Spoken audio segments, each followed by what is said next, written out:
Certainly, special thanks to Martine today. Because we do try to plan what it is that we're going to say and what we're going to do. But every now and then, God says, well, yeah, I know, that was the plan.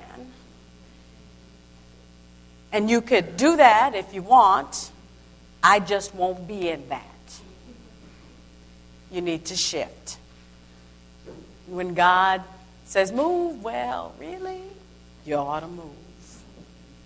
You ought to move. So thank you for introducing the 78th Psalm. And thank you for your presence here today. I'm grateful for you.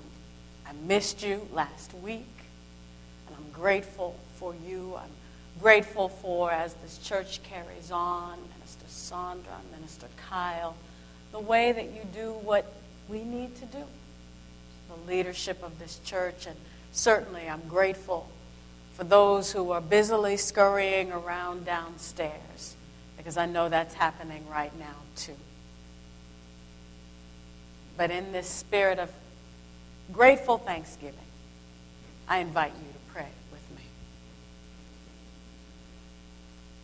Let the words of my mouth and the meditations of our hearts be acceptable in thy sight.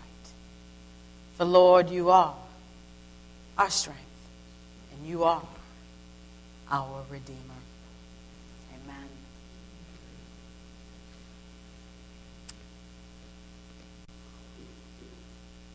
The subtle shadings of the fabric are not flaws or manufacturing defects. They are part of the natural design of the material.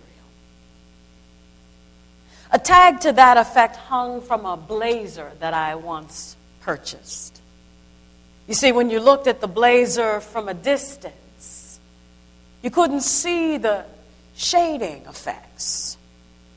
It was only as you looked closely at the garment that you could see the variations of the pattern of the weave. It was upon close inspection that you could see that some of the strands were faded. It was on close inspection that you could see that some of the strands were of different shadings.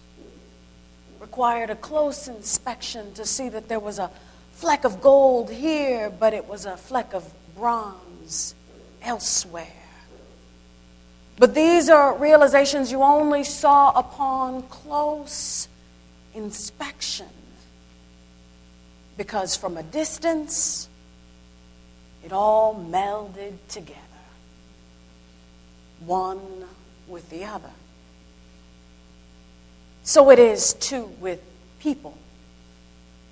We come to a place like this, and it's easy to see our similarities.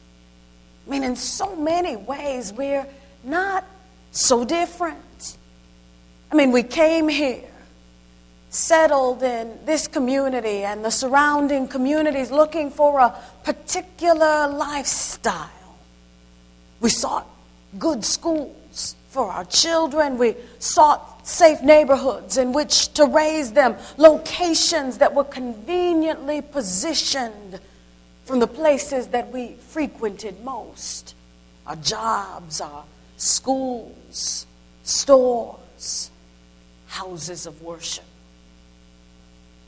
We have similar desires, similar hopes, similar aspirations. It's true, we want so many of the same things, but we're not the same. We've come to a similar end, but we didn't get here the same way. But how would we know that? How would you know that his path is different from her path? It's different from your path, is different from mine. unless you listened. How would we know unless we stopped long enough to hear? And that's a key point, because it's the hearing and the listening that is the key. It's as the psalmist said in the 78th Psalm, "Give ear, O my people, to my teaching. Incline your ears to the words of my mouth. I will open my mouth in a parable." That is, I will tell you a story.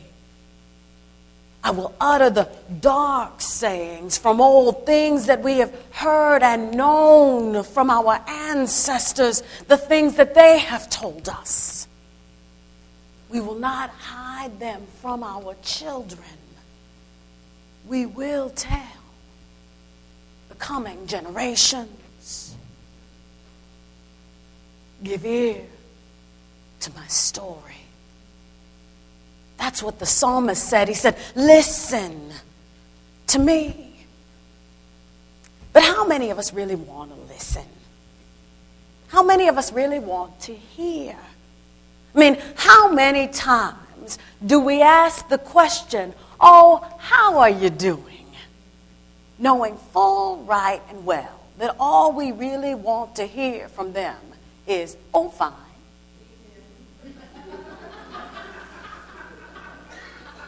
We don't want to hear it. It was a rhetorical question commanding a rhetorical answer. Because we don't want to make the time to hear any more than that. We don't have the time. We don't want to make the time. It's too much information. All I wanted was fine. But sometimes it's more than that. Sometimes we don't want to hear because the stories are too hard to hear. For example, we don't really want to hear how millions of African people died during the brutal Middle Passage when they were stolen from their homelands and enslaved. We don't want to hear how untold thousands of black women were raped by their masters because they were considered no more than property. We don't want to hear the story of how our own U.S. Public Health Service studied the effects of syphilis on 400 poor black men without ever treating them. Studied them over decades, allowing dozens to die. We don't want to hear that there are more African Americans under the correctional control system today than there were enslaved in 1850. We don't want to hear it. We don't want to hear it. Why don't we want to hear it? Because see, somewhere in those stories, we have to acknowledge our part of the problem. Somewhere in those stories, we've got to acknowledge our part, our share in the blame, and that's more than what we want to do. Because see, we'll be quick to say, well, no, that wasn't me. I didn't do that. That's not my fault.